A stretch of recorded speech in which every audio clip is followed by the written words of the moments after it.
Olá pessoal, eu trago mais um caso muito interessante, capítulo 48, Pavor da Morte, do livro que eu venho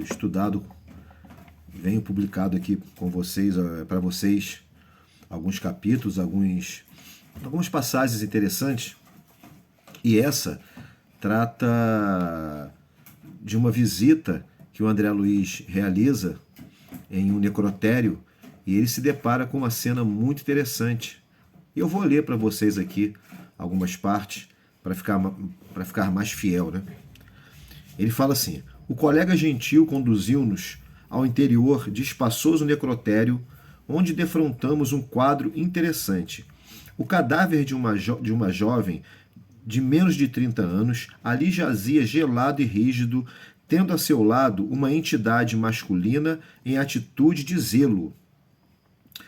Com assombro notei que a desencarnada estava unida aos despojos. O espírito ainda estava preso ao corpo, né? Parecia recolhida a si mesma, sob forte impressão de terror.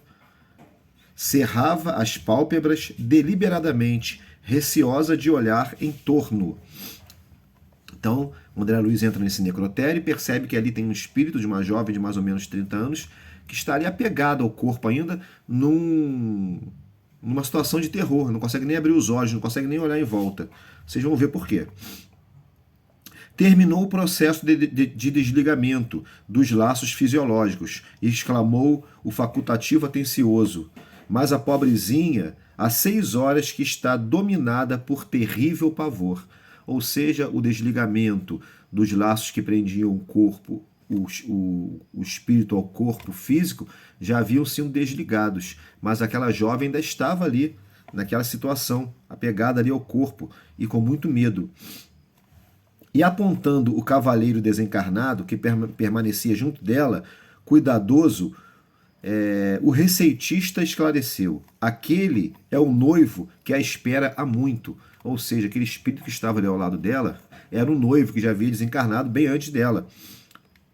Cremilda, Cremilda, vem, abandona as vestes rotas. Fiz de tudo para que não sofresse mais.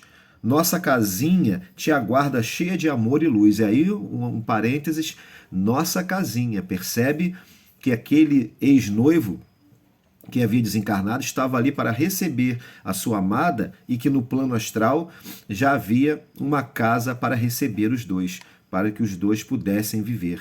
Tá? Interessante essa informação. A jovem, todavia, cerrava os olhos, demonstrando não querer vê-lo. Notava-se perfeitamente que seu organismo espiritual permanecia totalmente desligado do vaso físico. Não havia mais ligação entre o espírito e o corpo. Mas a pobrezinha continuava entediada, copiando a posição cadavérica tomada de infinito horror.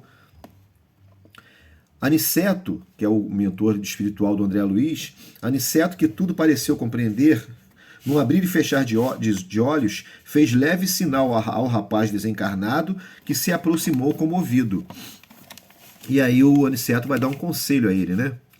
É preciso atendê-la de outro modo, disse o nosso orientador. Vejo que a pobrezinha não dormiu no desprendimento e mostra-se amedrontada por falta de preparação espiritual. Ou seja, ela desencarnou, mas ela não tem aquele sono que geralmente os desencarnados têm logo após, né? O período de perturbação, né? Que seria esse sono que nós temos logo após desencarnar. Ela não teve isso. Ela desencarnou e continua ali, lúcida, né? E mostrava-se amedrontada por falta de preparação espiritual, por falta de conhecimento espiritual. Veja como isso é necessário, né? Não obstante o amor que lhe consagra, ela não poderia... Deixa eu ver aqui... não convém o amigo se apresente a ela já. Não obstante o amor que lhe consagra. Ela não poderia revê-lo sem terrível comoção, neste instante em que a mente lhe flutua sem rumo. Ou seja, se o noivo se apresentasse a ela de cara, para ela seria terrível, porque ela não sabia nem que estava morta ainda, né? E ver o noivo seria sinônimo de que ela desencarnou, né? Porque ela não tinha muito conhecimento da vida espiritual, ela não tinha muito preparo. Então, o Aniceto aconselha isso a ele: ó, não vamos fazer de outro jeito. E aí o que, que ele faz? Para resumir aqui, para não ficar muito grande o vídeo. Ele vai até essa jovem, o noivo se afasta, ele vai até essa jovem e chama essa jovem, tenta fazer contato com essa jovem, né? Que está ali já desprendida do corpo, e ele fala assim. Vamos, Cremilda, isso já é o aniceto, né? Vamos, Cremilda, ao novo tratamento. Ouvindo, a moça abriu os olhos, espantadiços, e exclamou: Ah, doutor, graças a Deus, que pesadelo horrível! Sentia-me no reino dos mortos, ouvindo meu noivo, falecido há anos, chamar-me para a eternidade. Você vê, ela estava realmente achando que ainda estava encarnada, que estava ouvindo o noivo, que veio do reino dos mortos para pegá-la. Então, o aniceto ele foi preciso. Você tem que se retirar para que eu possa fazer o tratamento, né, para que eu possa resgatar esse espírito de uma outra forma, porque ele estava provocando medo, terror nessa mulher, né? Aí Aniceto continua: Não há morte, minha filha. Creia na vida eterna, profunda, vitoriosa. É o Senhor o Senhor o novo médico? Indagou a jovem. Sim, fui chamado para aplicar-lhes alguns recursos em bases magnéticas. Torna-se indispensável que durma e descanse. Ela não havia dormido, né, após o desencarne. Por isso estava naquele estado de perturbação, aquele estado ali de achar que estava viva ainda, né? Então Aniceto pretendia que ela dormisse. E ele faz isso. Ele vai aplicar passes nesta jovem, né? E ela vai dormir. E a partir daí é que o noivo... E a cena é muito bonita, né? Vou até ler aqui para vocês. Pela bondade natural do coração e pelo espontâneo cultivo da virtude, não precisará ela de provas purgatoriais. Ele fala o seguinte, que por ela ser uma pessoa muito boa, apesar de não ter muito conhecimento espiritual, mas por ela ser uma pessoa muito boa, possuir virtudes, né, ela não precisaria passar pelo umbral, por regiões purgatoriais. Ela seria retirada dali e levada até uma casa de repouso no plano espiritual. É de lamentar, contudo, não se tivesse preparado na educação religiosa dos pensamentos. Quer dizer, por isso que ela estava naquela situação, né?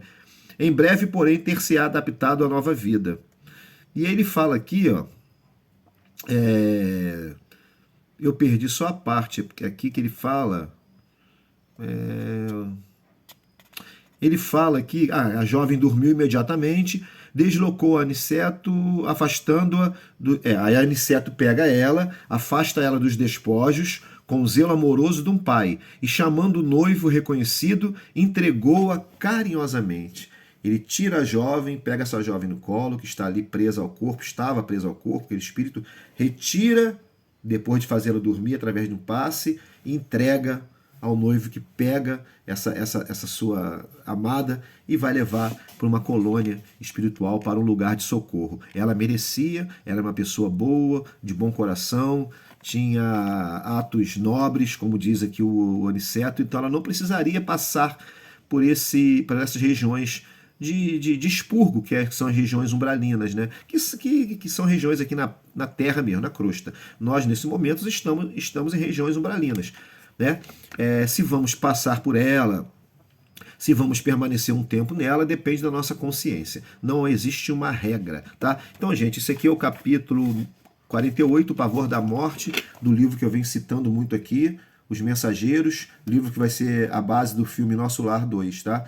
Então, a gente percebe que o espírito, por falta de conhecimento espiritual, fica ali preso ao corpo, e ela não dorme após a desencarnação, aquele soninho que a gente tem, né, para depois acordar no plano astral, né? Ela não teve isso, ela desencarnou e continuou lúcida, e foi um problema sério porque ela não tinha conhecimento espiritual e achava que o noivo era um fantasma que estava ali tentando levá-la para o reino da morte, né? Quando na verdade era uma ajuda.